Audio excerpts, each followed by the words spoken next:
changing those systems and beliefs is the hardest thing in our society to do, because it's generational. It's passed on from generation to generation. Yeah. But I will say, without the gloom and doom of that, we have generations that are being raised right now that it's different. The social awareness is different. I think the cultural awareness is different. Things that were tolerated 50 years ago are not being tolerated today in many ways. Specifically speaking to healthy masculinity, the movement is progressing. We still have a lot of work to do, but with the younger generations right now, they're changing that. They're changing that narrative. And I think we can hope that 20, 30, 40 years from now, we're in a better place because of the work that's being done right now.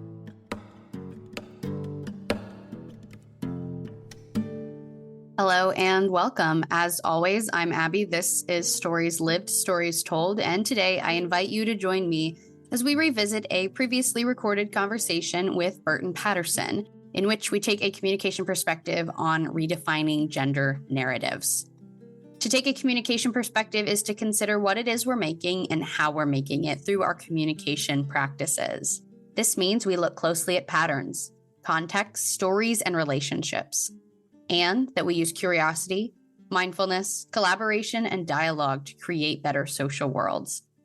Whether the topic of today's conversation is familiar to you or not, the hope is that using a communication perspective will reveal new ways of seeing and being.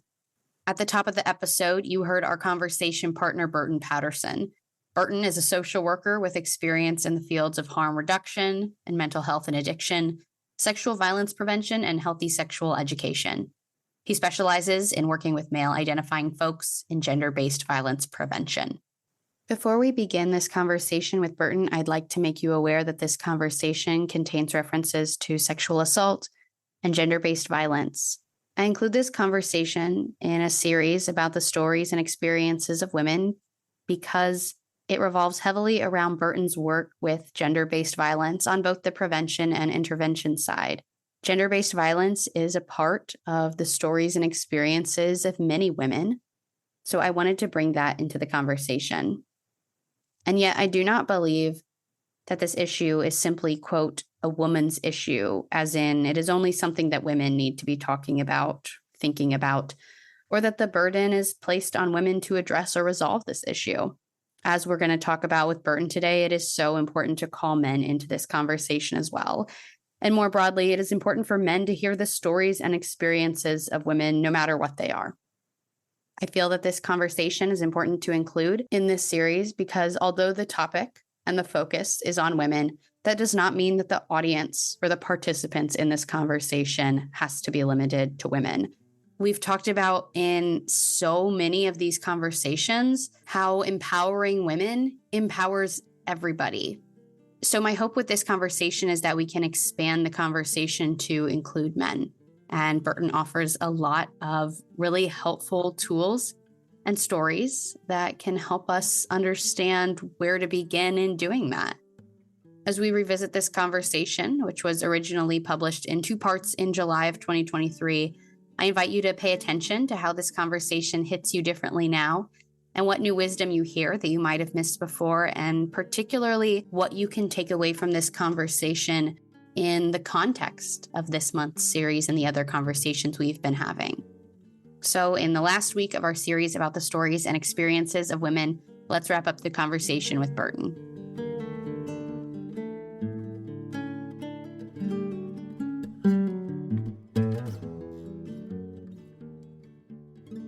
Hi, Burton. Thanks so much for being here today. Hi, thank you for having me. I'm really looking forward to this conversation because I think it's a meaningful one, and I know that you have a great passion for it. And so I'm excited to hear your perspective and your insight for sure. Yeah, I'm really excited to be a part of this conversation. I appreciate you reaching out and having me. Well, to start, I was wondering if you could give us kind of a brief introduction to who you are. I know when we've talked before, it sounded like different stories from your childhood and the way that you grew up has really shaped the work you do, the way you interact with people in the world. And so I was just wondering if you might be able to share some of those stories that feel important to know who you are and maybe feel especially relevant to this conversation today. Yeah, absolutely. I'll go all the way back. I'll Please, take it. yes. I'll take it back. So I was born and raised on the south side of Chicago. And we can get in a whole conversation about what the south side of Chicago means and what it means to grow up in that environment. Because I feel like a lot of my lived experiences and the places that I've lived sort of shaped who I am today. So starting there, growing up in the south side of Chicago, I was raised in a family where my father was a social worker by trade. And my mother was a medical technologist. So she worked in blood banks and really helped people. She worked to help improve the quality of people's lives and save people's lives. So I grew up in a family of helpers. And I always knew that no matter what I did with my life and my career, I also wanted to be a helper. I wanted to help people. At a young age, I was exposed to vulnerable populations. My father worked in the mental health field. And we were, as children, my brother, my sister, and I were exposed to folks who were struggling with mental health issues, with homelessness. And my father would bring us around and expose us to them, and we'd become friends with them, and we would just see people as people. And I think that was a big part of my early upbringing, is seeing people for themselves and treating people how we wanted to be treated. And that shaped who I saw myself becoming as a professional. So I went to undergrad and I got a bachelor's in social work with a minor in psychology. I knew that I wanted to do something in the helping for profession, so I decided to go into the mental health field myself. So after graduating from college, I worked in the mental health and addiction field, and I did that for about 7 years in Chicago. And some of the people that I met truly changed my life, hearing their stories, hearing what they had been through, hearing where they are now. And I was on the intervention side of things. I was helping them after they experienced some form of trauma throughout their lives. And I saw that, and seeing that and really taking that on as a caseworker, as a certified alcohol and drug counselor, I saw what trauma led people to, and sort of seeing that path that they were going down. I wanted to get out in front of that. I wanted to prevent trauma from happening to folks. So I wanted to be on the prevention side of things.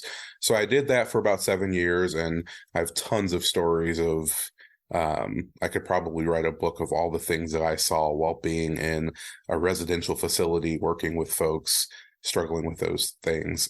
It was challenging. It was very challenging to do that work because it can quickly burn you out if you're someone like me, and I consider myself an empath. So I hold a lot of that stuff inside. I internalize that. So I was heading towards the burnout phase, and I was like, okay, I can't do this. It's not fair to the people I work with. It's not fair to me. It's not fair to my family.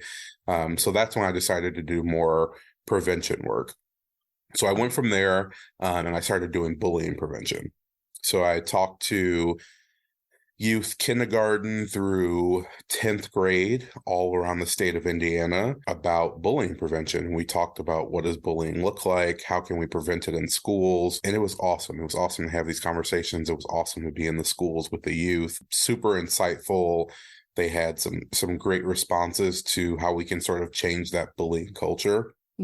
And it was meaningful work, and I truly enjoyed it for the few years that I did it. And then I wanted something a little bit deeper. So I found sexual assault prevention. I never saw myself being in that field. I never considered myself a preventionist. But once I was introduced to the sexual assault prevention field, it just sort of, it just caught me. It really felt like my calling. And while I was in the sexual assault prevention field, I learned so much about gender-based violence, about how I could use my voice as a man, and use that platform and use that privilege, for lack of a better word, because male privilege is a real thing. And I think a lot of males don't tap into that in a positive way.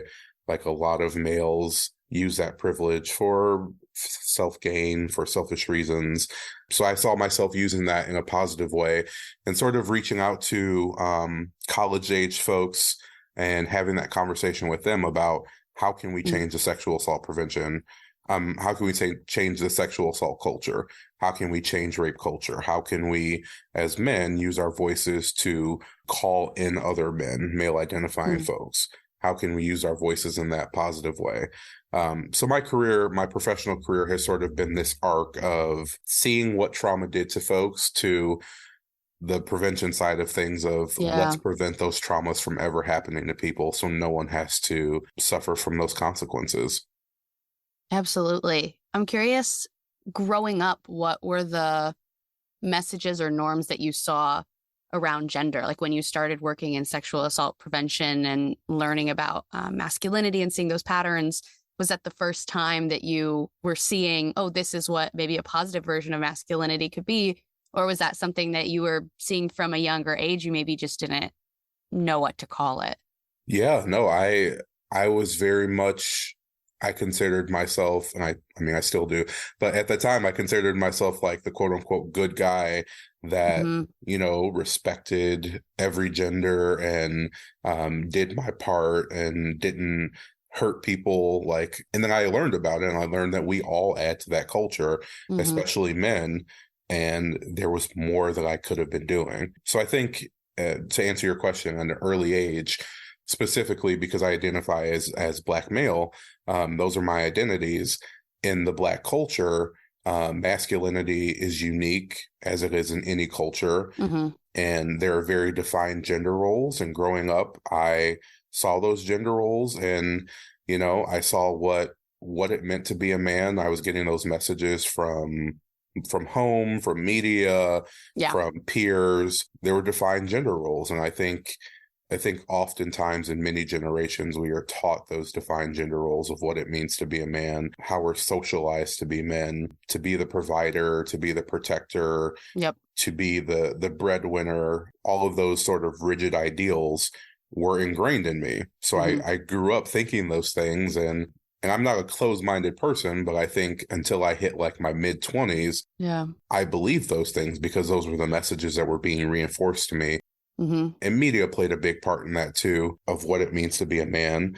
And Hmm. then, as I got older and as I educated myself and as I started to learn more, I sort of saw what it meant to truly redefine those gender norms and gender roles.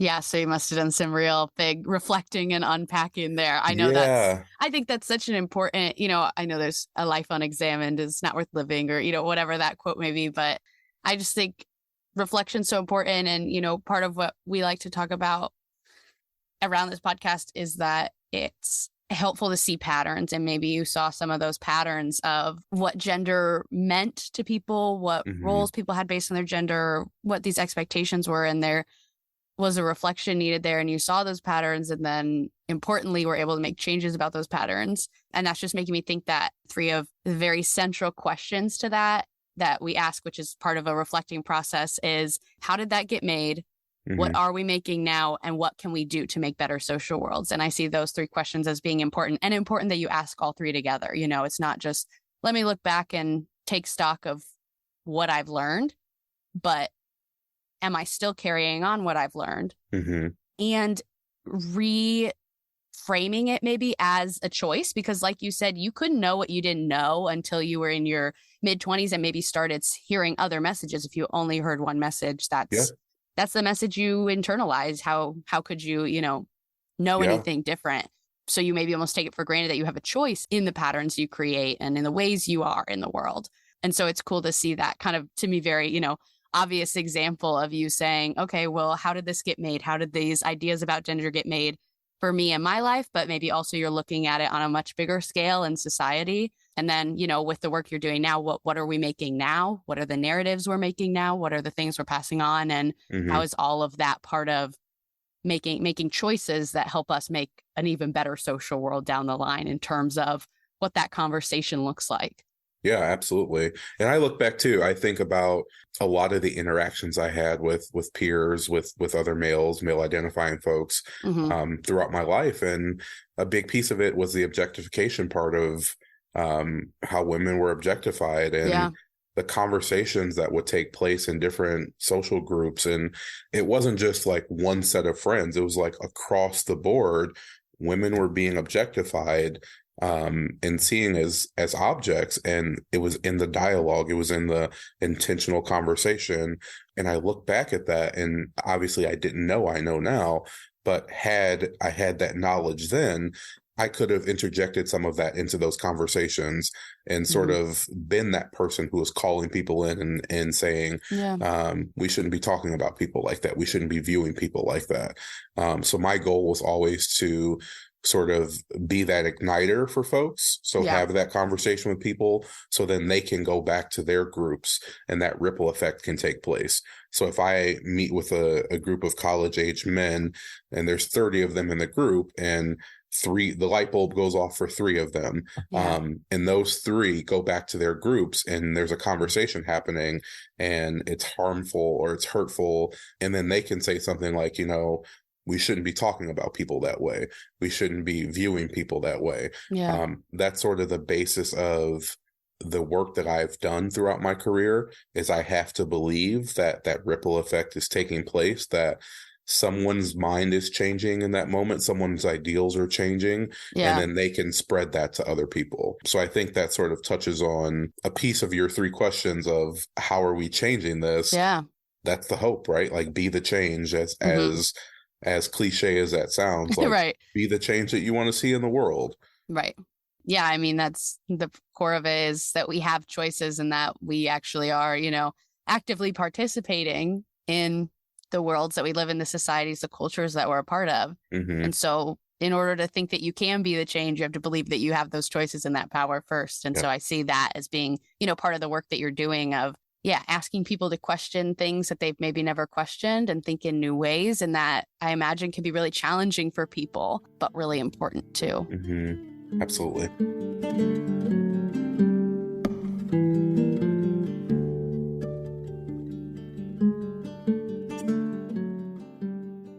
Now that you've shared a little bit about your own stories that you had around gender or different things in your life and the path that you've been on, can you speak to a little bit of what are those stories that we see in our culture, at least in the United States, around like sexual assault and gender-based violence? Because I think maybe some people, like you were saying, for the first part of your life, could kind of take for granted or just not recognize maybe the stories that they've internalized because maybe, someone's never experienced assault or harassment, don't think that they know anyone that has, and maybe they feel kind of distant from those narratives. But I think even the larger societal narratives, like there's no escaping that. Almost we maybe internalize that whether we know it or not. So I was just wondering if you could kind of name some of those maybe more subtle stories that we find ourselves internalizing. I think one of the biggest stigmas is that it's a women's issue. And that in our society, we place a lot of the onus on the survivor or the victim. And we start the line of victim blaming questions. Why did you do that? Why were you there? Why did you dress that way? How could you have prevented what happened to you? And I always stop right there. Like, it is never, ever, ever, ever the survivor's fault. It is not their fault in any way. It is 100% on the perpetrator. It is on the person who committed those actions. And that is where the onus needs to be in our society. Why did the perpetrator do what they did? Why did that take place? What led them to making those decisions? So it's not a women's issue. It's not something that we need to focus on other genders saying, we're going to equip you with the tools. This is true. We do need to equip everyone with the tools of how to stay safe, but also we need to focus on perpetrators. And I think in our society, we don't do that enough. We don't focus on changing the behaviors and the patterns of perpetrators and sort of rehabilitating them in a way that makes our society safe. And I think I always tell folks, start by believing survivors, even if a story is far-fetched or it seems to you that the instances aren't congruent and they don't really make sense. That's how their brain is remembering it. That's how their trauma brain is putting the pieces back together. So don't always automatically assume because someone's story doesn't make sense to you that they are telling a lie or they're false reporting. Oftentimes in the circles that I'm in when I'm talking to men, false reporting comes up. And I always want to make it very clear to folks that false reporting is very, very, very, very small fraction of the reports that actually do come out. the people who are brave enough to actually report an assault happening, they're not false reporting it. The statistics show that it's under 4% of people who are actually false reporting something happening.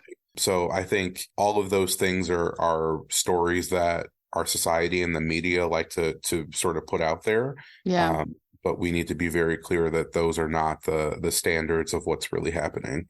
I think too, one of the things that I often talk to the folks that I work with about is what we can do to be an ally and what it looks like to be an ally. One of the things that being a good ally means is utilizing space and not taking space.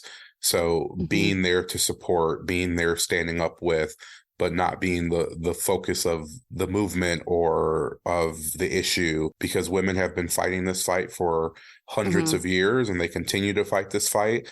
We need men to move the movement forward, but we don't need men taking that light and standing in the front and saying, look at me, like the shiny object. Look at me, I'm helping, I'm a guy, I'm using my voice. Be an ally in a way that you're not occupying the space that is not always meant for us to take. Yeah, there's definitely some really important nuances there and that's maybe what, I don't know, turns people away or makes it feel challenging to lean into these kind of conversations, because it's something you probably have to figure out as you go and navigate and understand that you might say the wrong thing and you might, accidentally center yourself, and you have to keep going after that, and not think that you're going in, never going to make any mistake. Yeah. The other thing that was coming up in my head as you're talking is that context is just so important. And I think part of the story that we have around instances of sexual assault is viewing them as individual instances or episodes. And that's part of what probably keeps us from taking real action around the larger systems that perpetuate, a toxic masculinity, a rape culture, and continued gender-based violence, is that we're looking at it as like an individual episode or event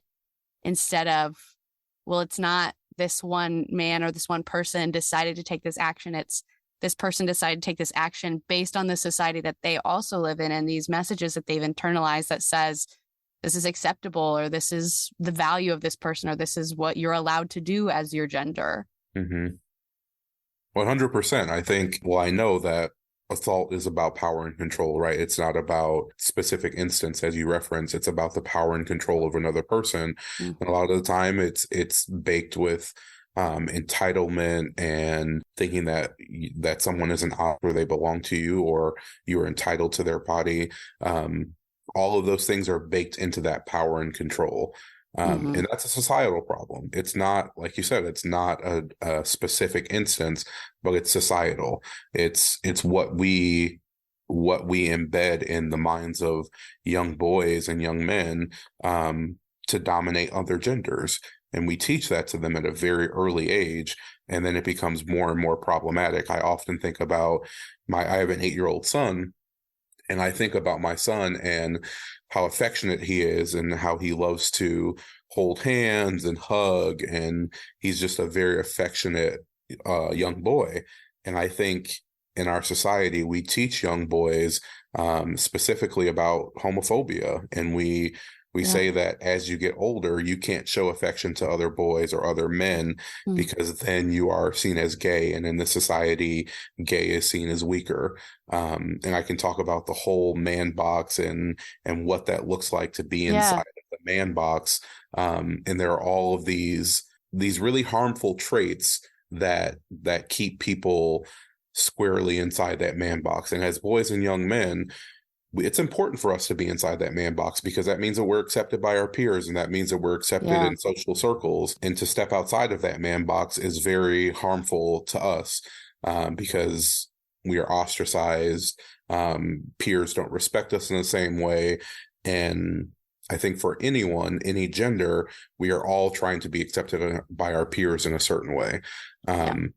And the society's ideal of the man box and how we are kept inside of it is gender policing, and saying that you're weak for this, or using very derogatory terms to keep people inside of that man box and to keep them wanting their peers' approval for certain things. And as boys grow up, they can't have those relationships with other Yeah. men. And you see that often with mental health issues for men when they grow up and not reaching out for professional services, not seeking psychiatrists, not going to therapy, not being medicated. And all of those things lead to violence in our society. It leads to school shootings. It leads to a lot of the violence that's done against other genders. All of that is baked into the way we socialize our boys in this society. And it's a huge problem. It's a huge ongoing problem that we are consistently fighting against.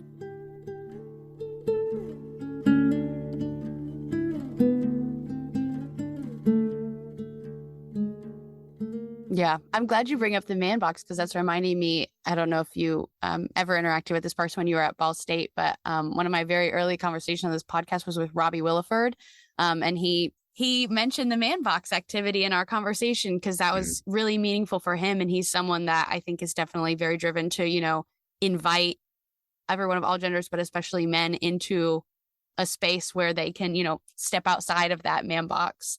And start asking questions and different things. Is there anything else you'd want to say about the man box? Or I know there's, activities that go with that too, and maybe how that's part of how you invite men into this conversation that is probably generally seen as not their business or not something they need to worry about.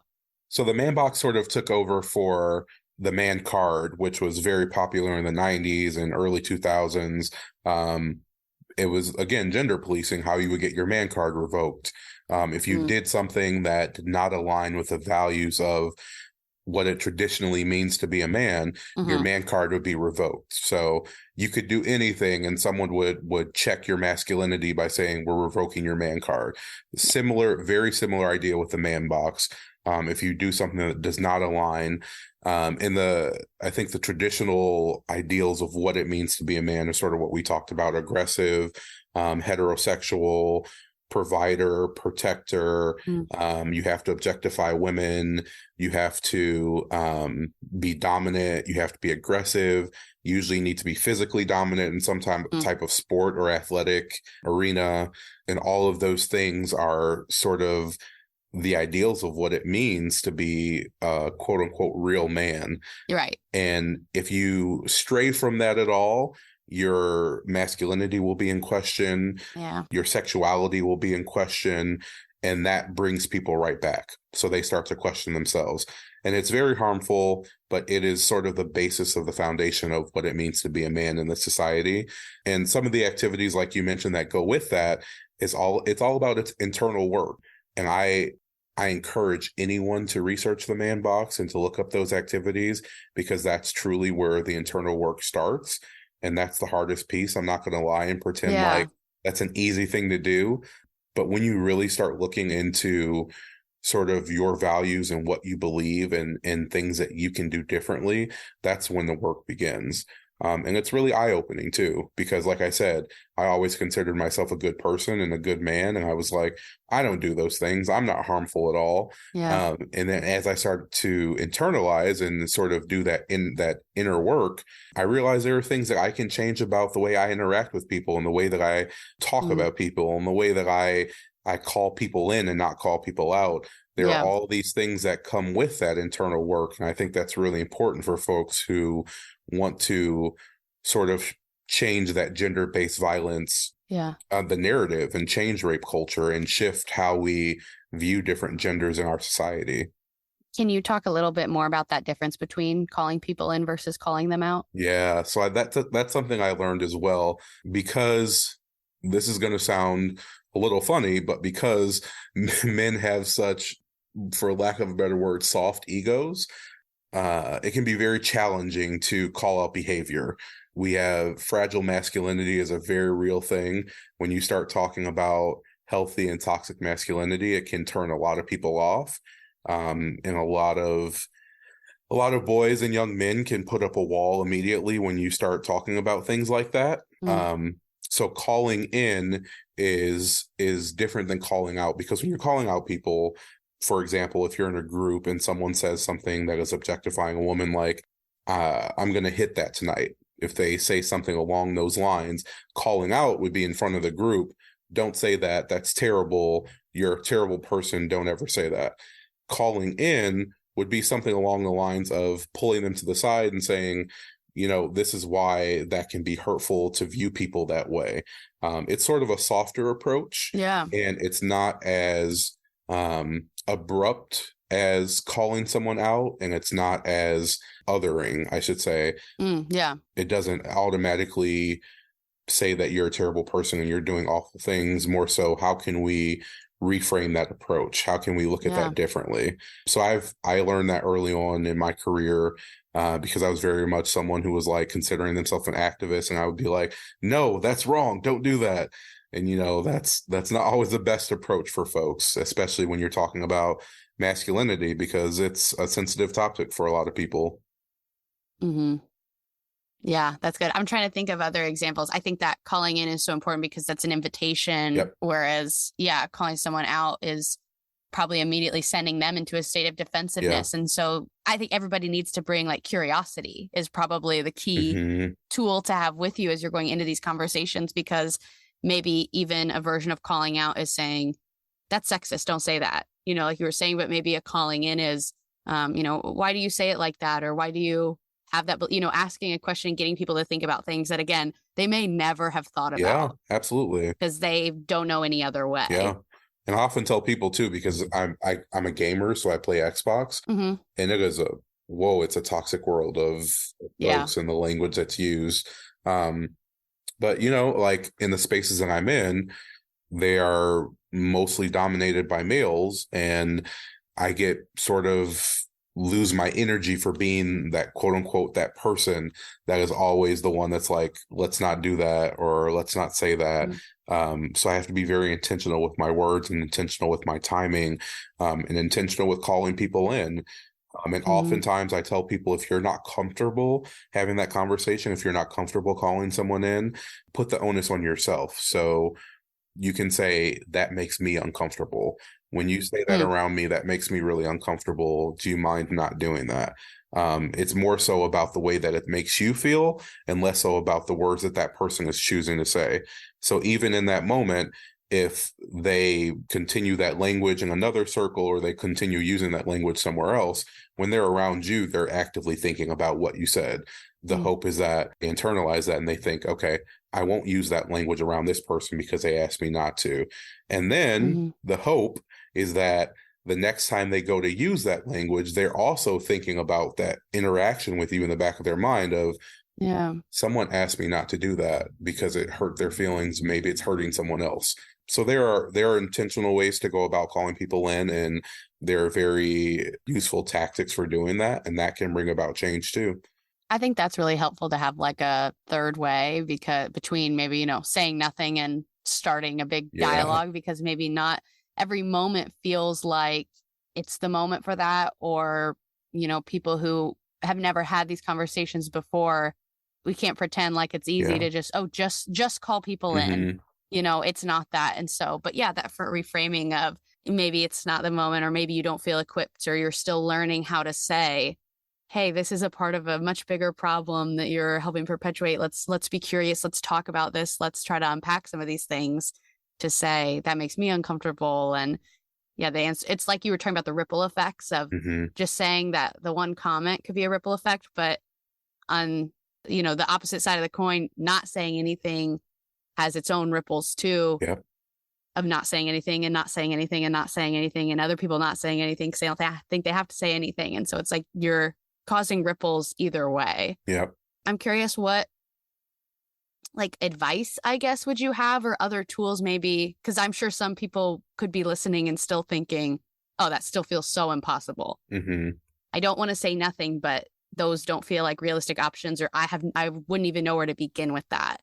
So what kind of like advice or tools could you give to people who want to have these kind of conversations, but maybe feel overwhelmed by them?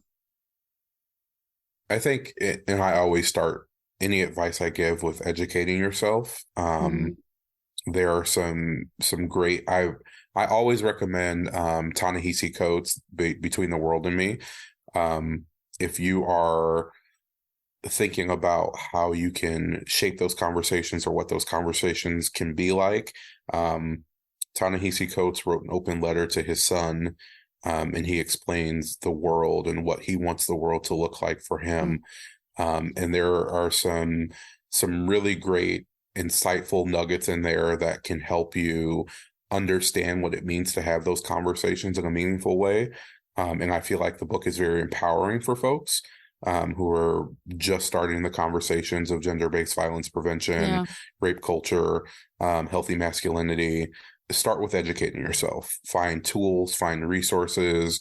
In the age that we live in now, we have all of the education at our fingertips. We can find whatever we need to find. Yeah. Educate yourself on what the issues are. If you're trying to call someone in and you're not sure, I say start there. Start with educating yourself. And once you have those tools, once you feel equipped, that's going to make anybody feel more comfortable having that conversation.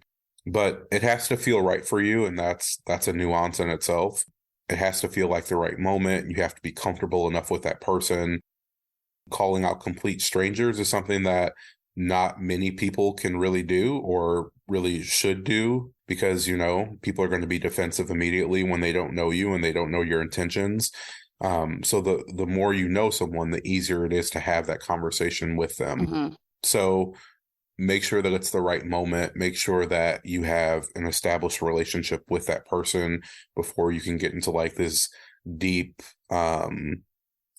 conversation with them about what it means to reshape their actions or reframe their ideals. And then always, I tell people all the time, there's always strength in numbers. So there might be other folks in the group who feel the way that you do. And sometimes stepping up and speaking out, those other people feel empowered too. So they might feel the same way that you do, and they might join that conversation, and they might support the cause that you are sort of bringing up. And that's always a helpful moment too, is having that strength in numbers.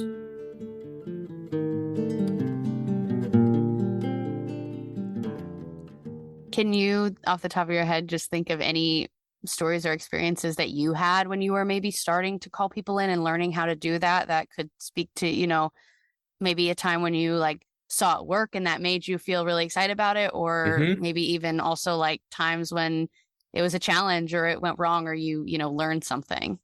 So when I first started professionally, I would work with fraternities, athletic teams for college campuses. So I would have groups across the board of sort of their social backgrounds. They were very diverse in ethnicity, diverse in socioeconomic backgrounds. So a specific situation that I had was with the IUPUI basketball team, and I am a former college athlete as well. I understand and know what happens in locker rooms and the conversations that are had about women and the problematic nature of a lot of those conversations. Part of me checking my bias is when I go in to speak to athletic groups or fraternities, is sort of putting that bias aside, that my experience is not their experience. So the things that I heard and the things that I experienced is not the same as what's going on in this specific culture. So that's a huge bias for me, just right off the bat. Like, they're athletes. They're going to be the worst of the worst when it comes to objectifying women. So I have to put that aside. So going into it, I was already checking my bias. I was already in this space where I was like open-minded and accepting their culture and accepting their team. And there was about 13 of them. And first of all, I'm not a small person, but being around like 7-foot people who are surrounding you, I was like, I've never felt so small in my life. Never. So it was really a cool experience. I got to work with them, and I got to experience sort of their inner circle. And there's an activity that we do during this training that I was doing with them about bystander intervention. And bystander intervention is when there's a situation that arises and there's an opportunity to step up and help someone, or step up and be a change in a situation. And it's equipping folks with those tools so they feel comfortable. So part of the training is watching a video, and it's a very stereotypical bystander intervention video. There are a group of friends drinking throughout the night. And in the video, there are moments where someone could have stepped up and done something to prevent this sexual assault from occurring, but no one said anything and no one did anything. And as the night progresses into the night, someone ends up being sexually assaulted. And then the video hits rewind and goes all the way back to the beginning of the night beginning. And in those moments where someone could have stepped up and did something, it shows what it looks like for that person to step up in that situation and how they could have prevented something from happening. Yeah. So it really shows each moment how someone could have stepped in, said something, done something, could have prevented all from this heinous act from happening, right? So we watch the video, and the goal of it is so that participants see even what you might consider the smallest thing can make a big difference. So we watch the video, and then after the video, we are going to break into groups to discuss the video, what could have been done, what could have been done differently, what went well, what didn't go well. So we sort of break down the entire video and scenarios. And as we finish, and I sort of ask, are there any questions? I see one of the basketball players with a very quizzical look on his face. And if you're a presenter or a trainer or an educator, you know that look when someone wants to say something, but they're not really sure if they can. And observably, he presented as someone from a different culture. He presented from a culture that was very different than like traditional American culture. So I already was like, okay, I'm curious to know what his question is going to be, but his hand wasn't raised yet. He just had that look on his face. So we're going through and we're talking about the video, and he finally raises his hand. And again, like, this is me having to check my bias of a culture that may not view women in the same way that American culture views women. So I'm like, okay, processing all of that in my head, like, okay, I'm going to hear him out. I'm going to be open-minded.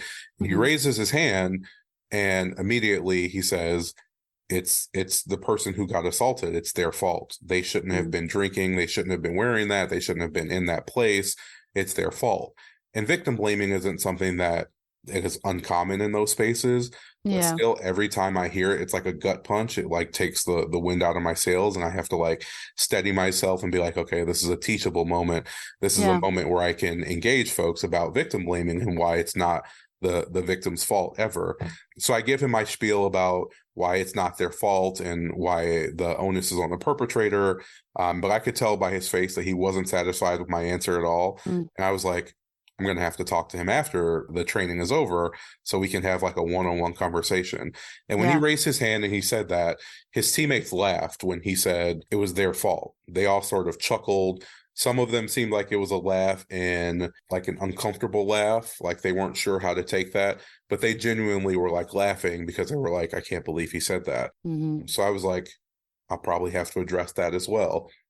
So as we break into our smaller groups, I see like 4 or 5 of his teammates pull him to the side, and I'm like eavesdropping in their conversation because I want to hear how it goes. And they were literally like, this is why what you said was the wrong approach. This is why it was not their fault. This is why we don't view it that way. And in that moment, like, that's what I want. I want that call in. And that was a moment for me when I was like, this is it. Like, what they say is holds way more weight than what I'm saying in front of him. And for them to take him to the side and have that conversation with him, that was really meaningful. And that was really important in that moment, because he understood it from them. Like, he understood, and he was like, okay, I see what you're saying. And that doesn't mean that's going to change his ideals or his culture or his views. But in that moment, he's getting reinforced messaging from his peers. And like, ultimately, that's what we want. And that was one of those moments when I was like, they get it. Like, even though they laughed and they chuckled and they were like, this dude's crazy or he's funny or whatever, they understood how important that message was to be delivered to him. And that was a really cool moment for me. Wow. Yeah, that's really powerful. It was. It really was. It was one of those times when I was like, this is why I do the work. Do you have any other stories of moments that maybe challenged you more as you were learning how to call people in? Yeah, the challenging moments are, those more frequent. Those are a long list of. I get a lot of folks not believing that that masculinity is real, that healthy masculinity is real. Mm-hmm. And like I said, when I enter these spaces with college age men, oftentimes there is an immediate wall put up because Yeah. they think I am there to shame them. I am there to say that they are the problem when that's not the case at all. I am, I, I enter those spaces a lot, and it initially it can feel very contentious, and it can feel like folks don't necessarily want me to be there. But I think as we start the training, as we start the programming, they see that that's not what the program is about at all. It's Mm-hmm. more about the self-work. It's more about working on ourselves to be better people, working on ourselves to communicate in a more meaningful and intentional way. And I think oftentimes the biggest thing for me is the pushback that men are not the problem, that men don't have privilege, we don't have male privilege.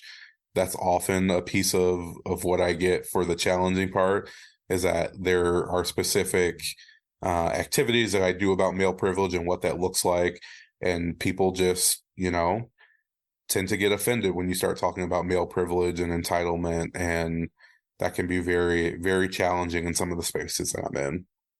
Yeah, I bet. And I think, I was, talking earlier about defensiveness could be a very, Hmm. not reasonable, I guess, but like understandable reaction. I can understand how people could feel defensive. And I think the important thing I want to say too is that doesn't have to be the end of the It does conversation, not. right? It does Like not.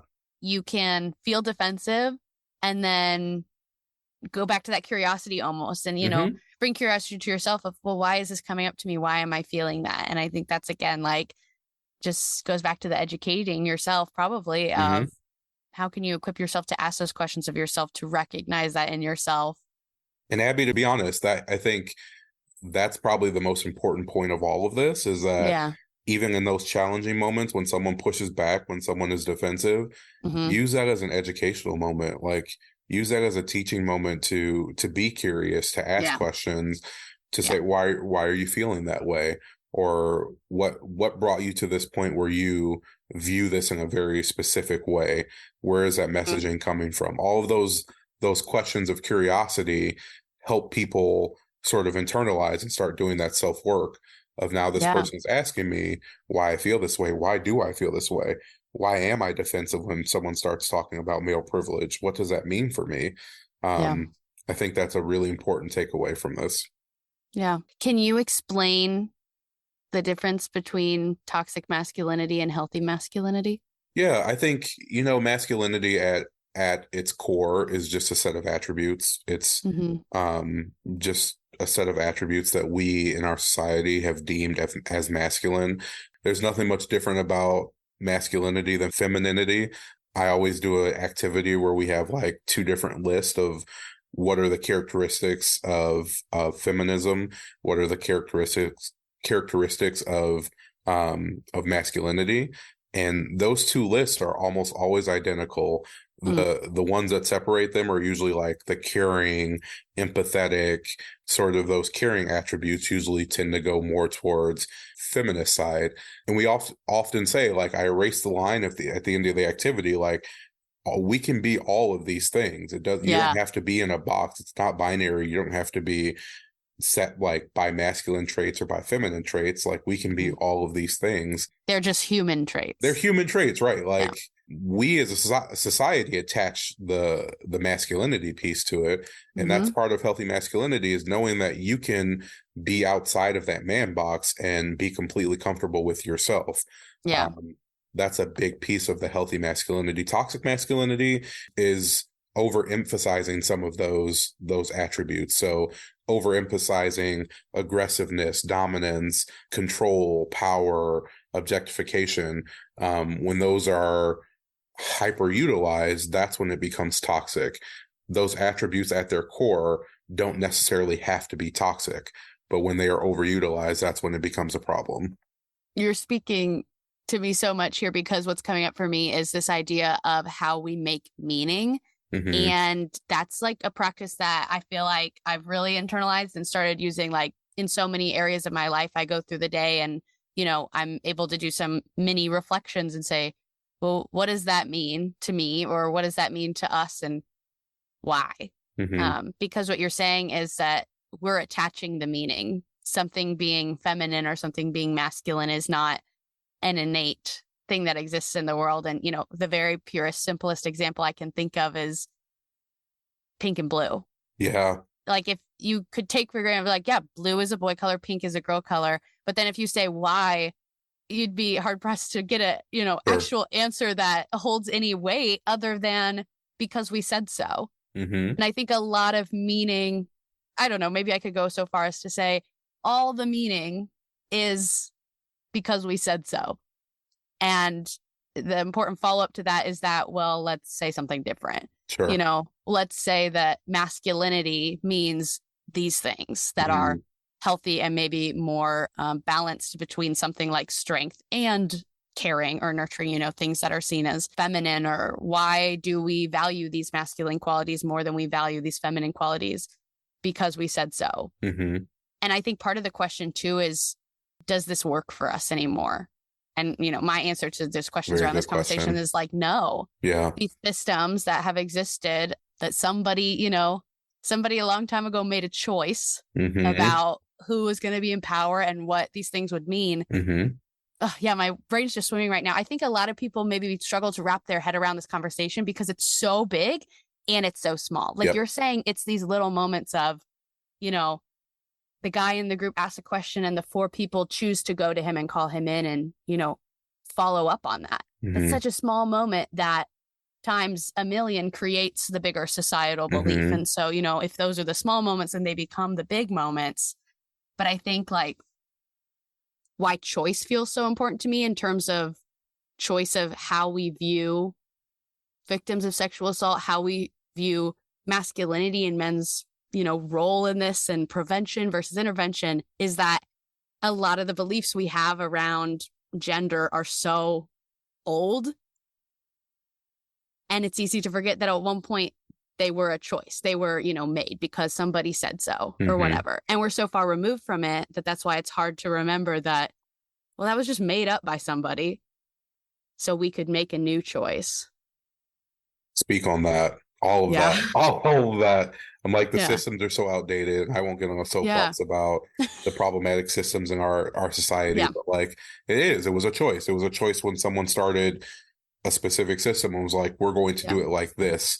Why are we continuing to do it 400 years later? Why are we continuing to do those same things? Like, we should be, our systems should be adapting as we as a people adapt.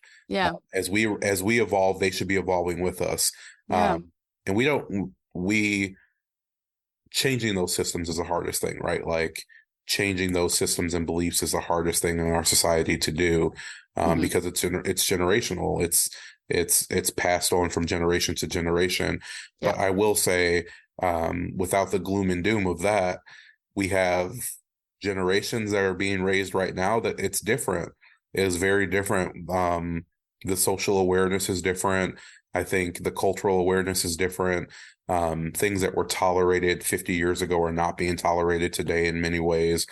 Specifically speaking to healthy masculinity, the movement is progressing. We still have a lot of work to do, but with the younger generations right now, they're changing that. They're changing that narrative. And I think we can hope that 20, 30, 40 years from now, we're in a better place because of the work that's being done right now. Yeah. You're playing the long game for sure. Yeah, we have to. We have to, because we're not going to see immediate results in culture change. Culture change takes many, many, many, many years. It takes generations. It takes a long time to change that cycle. But like you said, on a smaller scale, it starts with changing like the views or the ideals of people in your inner circle. And that can change generations. That can be that ripple effect. To do this work in a meaningful way, you have to believe that is taking place, or else you're just going to lose your mind and you're going to be like, I don't see any change. Nothing's changing. But knowing that you're changing things on a small scale and how that builds into a larger scale is really important. It's important to keep that view. Yeah.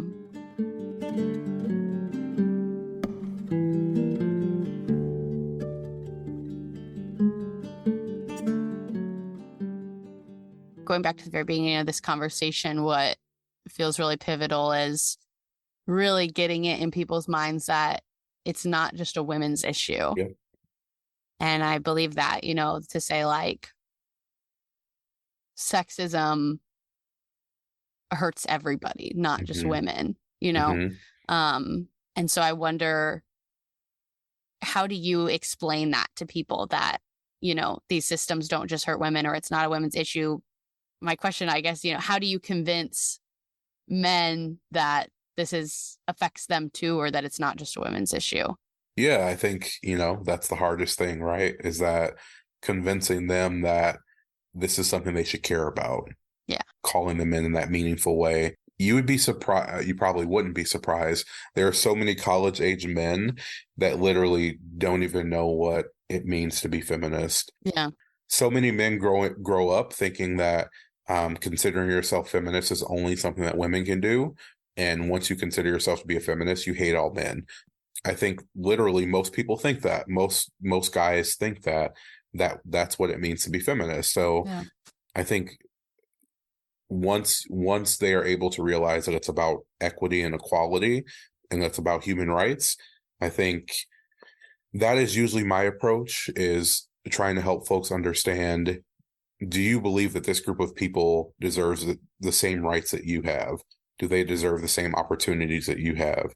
Do they deserve all the things that are afforded to you? And for the large majority, people are like, yeah, of course I do. And that's what it's about. It's about viewing it from that way, that everyone is entitled to those same human rights. Everyone is entitled to that same space and equity. And once that basis of knowledge is understood, it's a lot easier to talk about things as not being a women's issue, about how it affects our society as a whole, because they deserve equal rights too. That everyone deserves to be on an equal playing field. And that sort of leads into the male privilege conversation, is where we have those really meaningful conversations about what all of that looks like and what it means to us. And folks would always say, don't use the example of, do you have a sister? Do you have a mother? All of those things. I push back against that sometimes, because I think if you can make it relatable to someone, that's always sort of pulling on those heartstrings of like, do you think your mother deserves this? Do you think your sister deserves this? I often use that, and I think that's a valuable tool for me, is making it relatable to people. And if you have to think about someone in your personal life to make that relatable, that's what we're going to do. We're going to start with that basis of, what does it look like for this person in your life? Now let's talk about what it means for the greater society. Yeah. I want to see what you think about one thing, because, when you say, maybe you're saying to men, don't you think these other groups deserve what you have? That kind of implies that what men have is what everyone should want. But, the way the distinction, I think, is important to the conversation, to say, hey, men, patriarchy hurts you too, is, I guess I don't know how compelling this would be, but I almost want to say, like, don't you kind of want what some of these other groups have, which is maybe, don't you want to have the freedom to express your emotions? Don't you want to be able to care about things? Don't you want to be able to have these kind of conversations? Maybe those qualities that are quote unquote feminine. Sure. Could maybe also be seen as desirable. Absolutely. To say, hey, this is disenfranchising you too. This is taking away your human right to these other qualities in the same way that maybe more obviously women are being, held back from whatever these qualities that this, rape culture or toxic masculinity is perpetuating. No, that's a great approach. That's a really great approach to open that up, and to open up that conversation to, what does it look like for you to be free, essentially? Like, what does your freedom look like? And I often talk about an activist. His name is Tony Porter. He's been in the gender-based violence prevention field for over 40 years. He does a TED Talk that's really, really informative. If you're getting into gender-based violence prevention, I highly recommend it.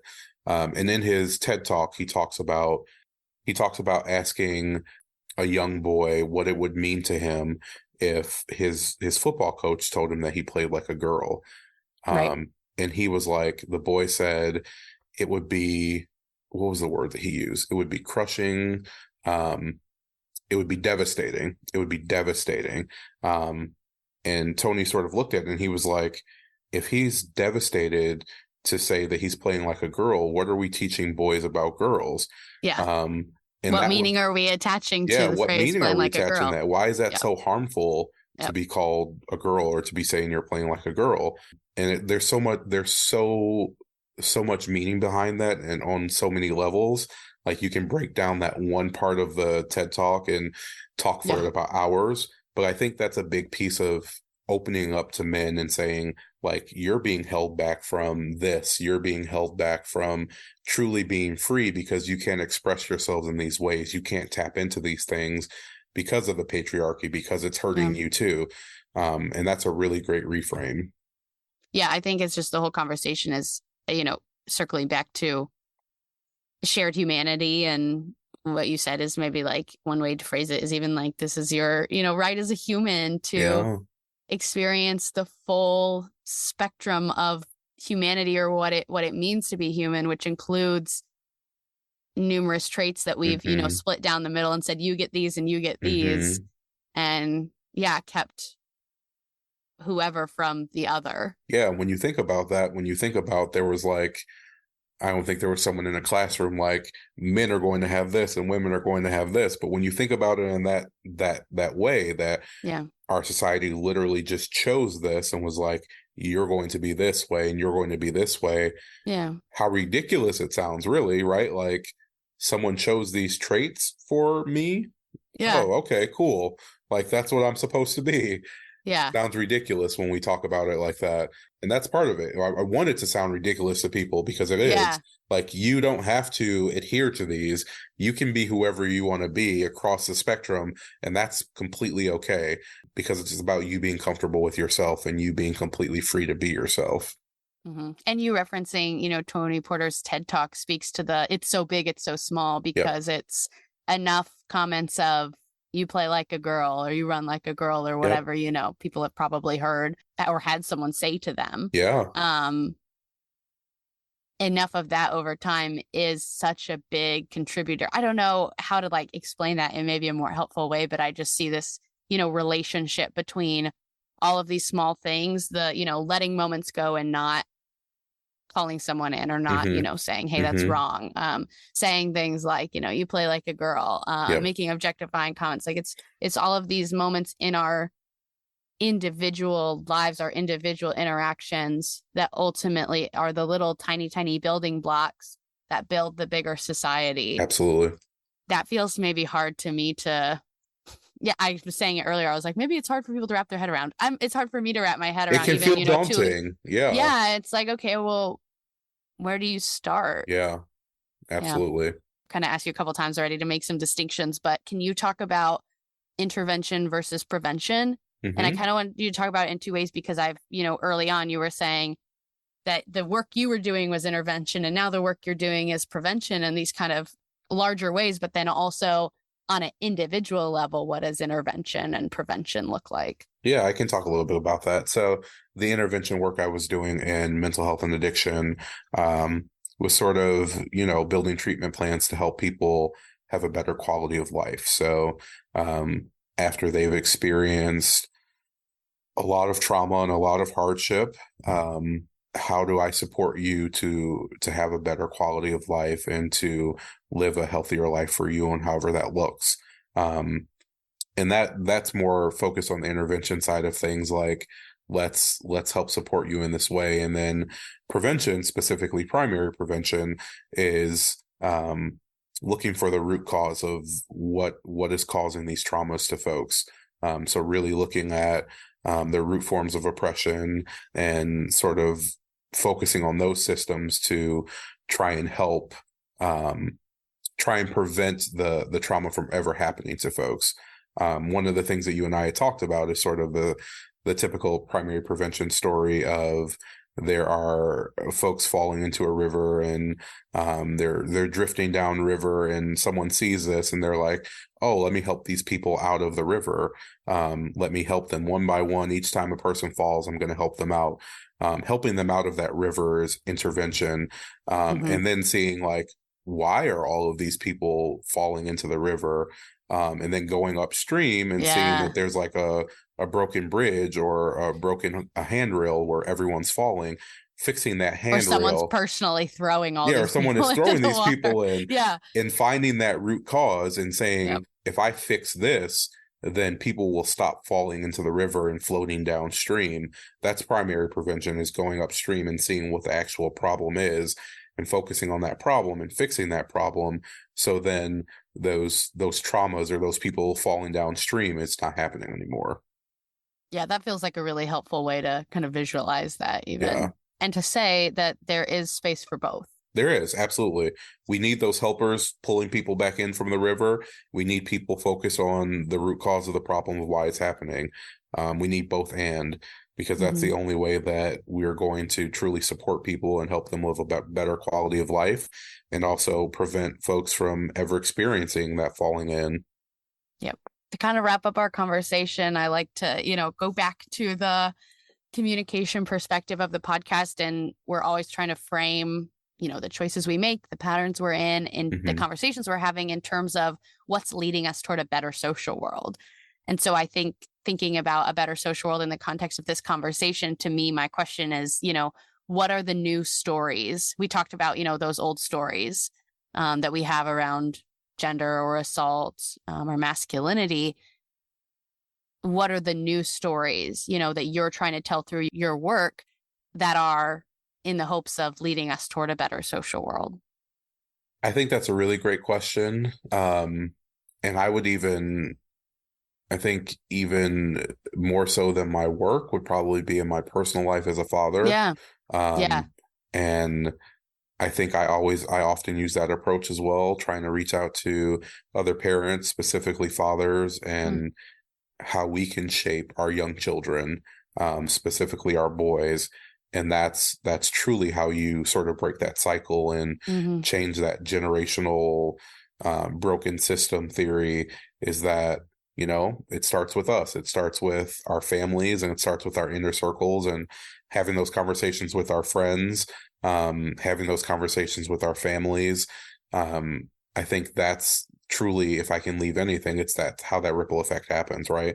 Like having the conversation with my son that it's okay to be who you are. It's okay to express yourself. It's okay to cry. It's okay to feel emotion. It's okay to do all of those things, in hopes that, he grows up to be a well-adjusted individual, and he has those same experiences, that he can have those conversations with his peers and his friends, and that can be a part of his life and who he is. I think that would be the biggest piece for me, is that you can have those conversations and it can be meaningful and it can feel very small scale, but know that all of those small scales add up to the larger scale of things.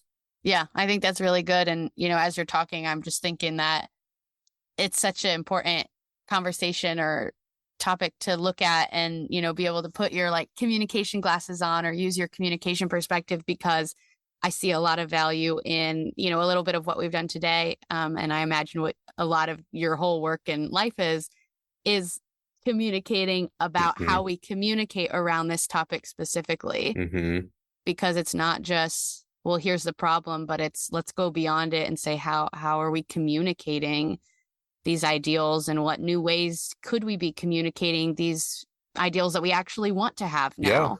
And I think in that communication too, it's important to be genuine and honest and sincere, in that this is not easy. It's not an easy conversation to have. It's not easy work to do, but it's very meaningful and it helps people. And if you are a helper like me at my core, you're going to do what you can to help other people. So really internalizing that.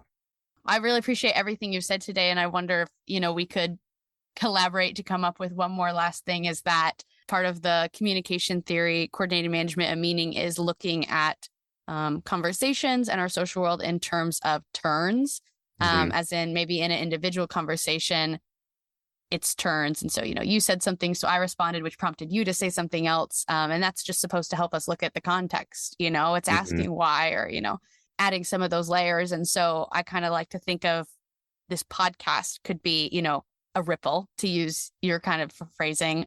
And I wonder what kind of next turn could we offer to people listening to this podcast. And, I think one is that I'll include in the description some of the resources that you share, that people could look into those to, like you said, start educating themselves and just learning more, and to start using some of those tools that are offered in those resources to ask questions of themselves. But I wonder if in addition to that, you have any next turns that you hope people can, the action that they can take away from having been a part of this conversation with us.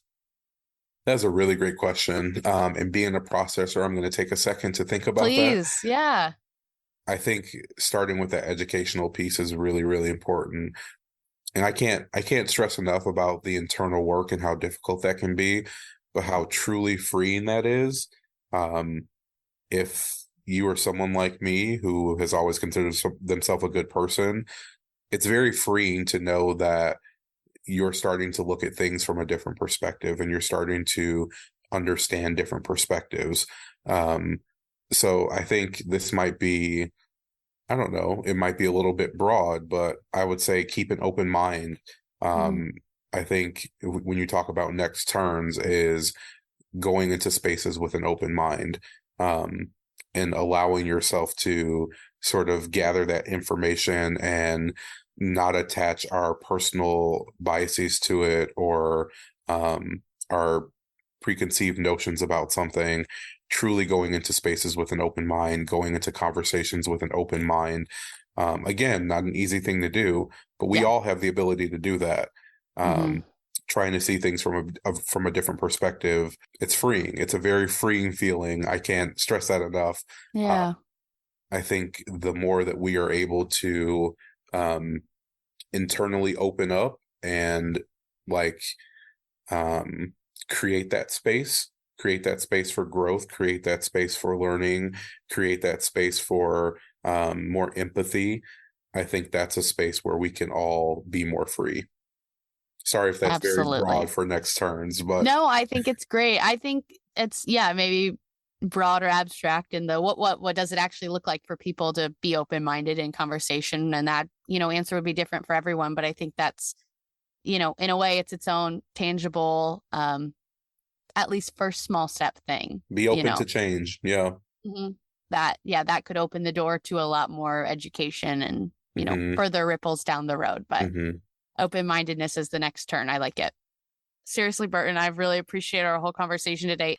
I felt like, of course, this is a much larger conversation than you and me, and a much larger conversation than an hour. But I really feel like, what we talked about can hopefully be meaningful for people, and certainly was meaningful to me, and can just, spark that curiosity in people to call themselves in and call other people in. And very meaningful for me as well.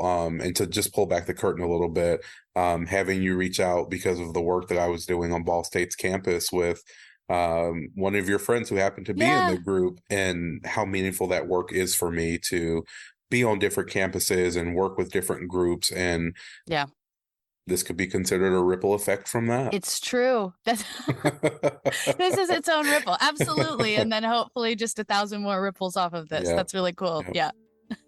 That's good. Well, thanks, Burton. Absolutely. Thank you for having me.